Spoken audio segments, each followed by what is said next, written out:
Se trata de quien es presidente del Centro de Estudios Ayuc, integrante de Servicios del Pueblo Mije, asesor en los diálogos de San Andrés Larrainzar sobre derechos y cultura indígena, miembro de la Academia México de Derechos Humanos y participante en el proceso de negociación de la Declaración de las Naciones Unidas sobre los derechos de los pueblos indígenas.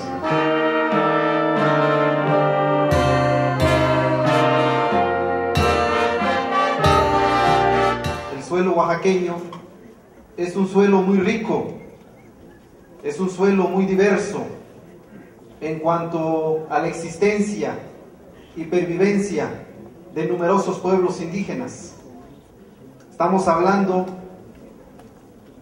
de los amuzgos, los huicatecos, chatinos, chinantecos, chocholtecos, chontales, huaves, izcatecos, mazatecos, mijes, mixtecos, nahuas, triquis, zapotecos y zoques, así como los diversos agrupamientos étnicos, culturales y lingüísticos de cada uno de estos pueblos, como es el caso de los tacuates entre los mixtecos.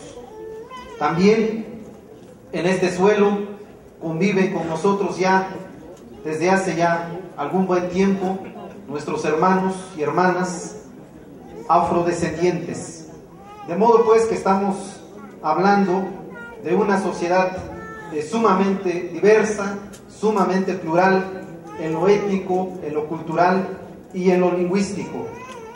También en cuanto a la conformación poblacional del estado de Oaxaca, estamos hablando de que por lo menos 1.091.502 personas hablan una lengua indígena. En Oaxaca es mayoría la tenencia comunal de la tierra. De 1.537 núcleos agrarios, 702 son comunidades con una superficie de 6.240.941 hectáreas y 835 son ejidos con una superficie de 1.671.078 hectáreas. Estamos hablando pues de que la tierra comunal es de alrededor del 65% del total del territorio estatal, y en el caso de los ejidos estamos hablando del 17%. Podemos ver así pues que alrededor del 80% del territorio oaxaqueño es comunal y ejidal.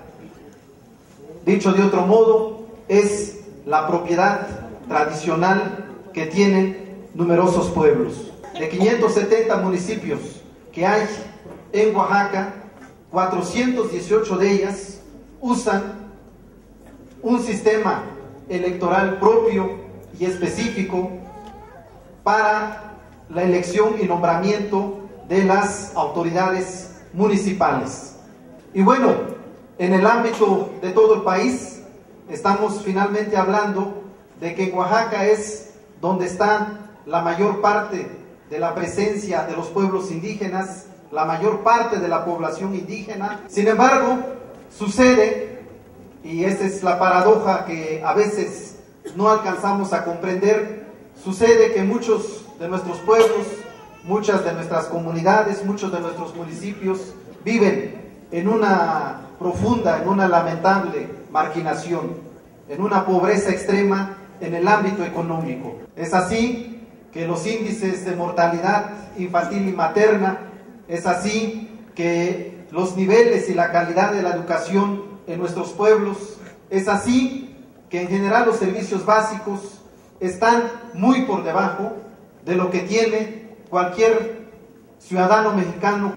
¿Por qué? Por un lado, esta enorme riqueza cultural, étnica, lingüística, natural que hay en nuestros pueblos, y por qué esta otra historia de marginación, de pobreza, de exclusión en muchos de los ámbitos de la vida comunitaria, de la vida municipal. Nos han dicho que Esto sucede así porque nos aferramos a nuestra cultura, a nuestra tradición, a nuestra historia, a nuestras raíces. Y esto es lo que en el pasado lamentablemente ha dado origen a las políticas integracionistas, a las políticas de asimilación, a las políticas de homogeneización en este estado y en otros estados de América Latina y del mundo. Desde que se constituyó este país en 1824, se desconoció,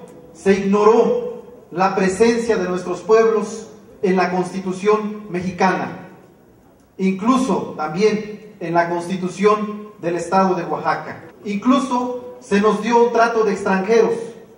Se dijo que una de las facultades del Congreso de la Unión era celebrar tratados con las naciones extranjeras o con las tribus de indios. Después de la Revolución Mexicana, con la expedición de la Constitución de 1917, también, a pesar de que se reconoció la figura del municipio libre y a pesar de que se reconoció las formas colectivas de tenencia de la tierra, como es el caso de la propiedad comunal o el caso de la propiedad ejidal, después el Estado implementó una política que hemos caracterizado como integracionista.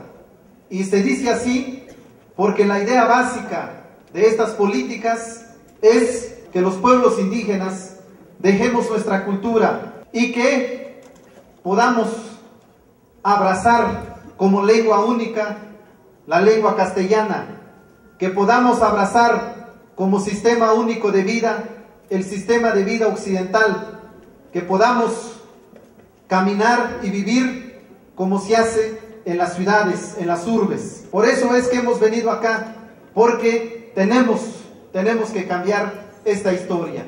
Y esta historia tiene un componente fundamental.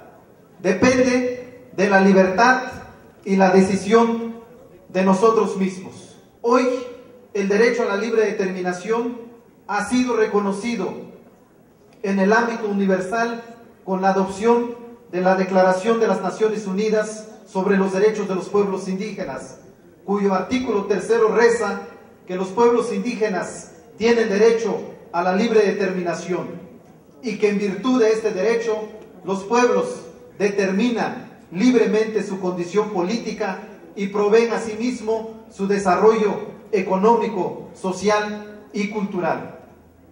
Esto pues, que es ya un acuerdo internacional, tiene que cuajar en México y concretamente aquí en Oaxaca. Deben tener presente que una de estas conquistas que hemos tenido los pueblos indígenas oaxaqueños para el ejercicio concreto de nuestra libre determinación es el reconocimiento de los municipios indígenas. Aquí mismo, hace ya muchos años, dijimos que íbamos a luchar porque se dejara esa actitud perversa de que las comunidades y los pueblos indígenas elegíamos a nuestras autoridades en asambleas, levantábamos el acta e íbamos a la ciudad de Oaxaca con un partido a registrar a nuestras autoridades legítimamente electas en asambleas comunitarias. Dijimos que eso ya no era posible, y no era posible porque no podíamos vivir sometidos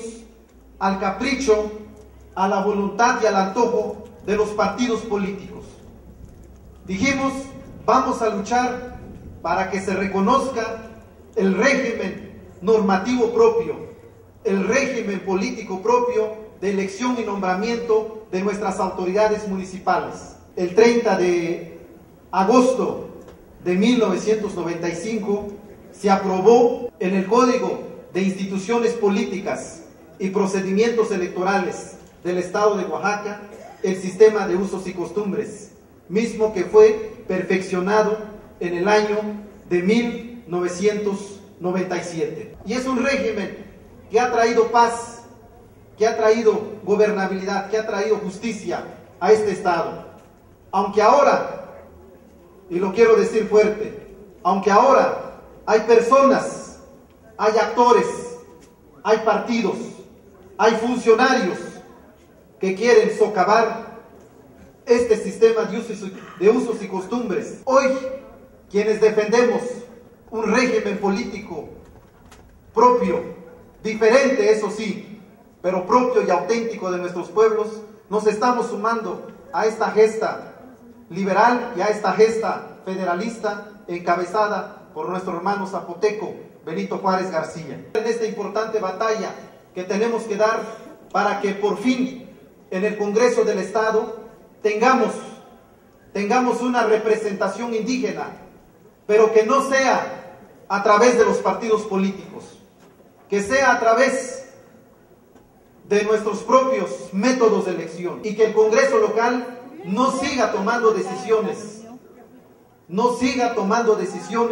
que en muchos de los casos laceran, perjudican, socavan nuestras instituciones comunitarias, como recientemente ha sucedido cuando se han nombrado 48 administradores municipales sin el consentimiento y sin la opinión de nuestros pueblos, como ha hecho el Instituto Estatal Electoral cuando se ha manejado al antojo y al capricho de un grupo político en este estado para imponer autoridades o para nulificar elecciones en donde no hay autoridades a modo, para limitar también la actuación de los magistrados y magistradas del Tribunal Electoral del Estado de Oaxaca y del Tribunal Electoral del Poder Judicial de la Federación, que más que hacer resoluciones judiciales, lo que han hecho son resoluciones políticas.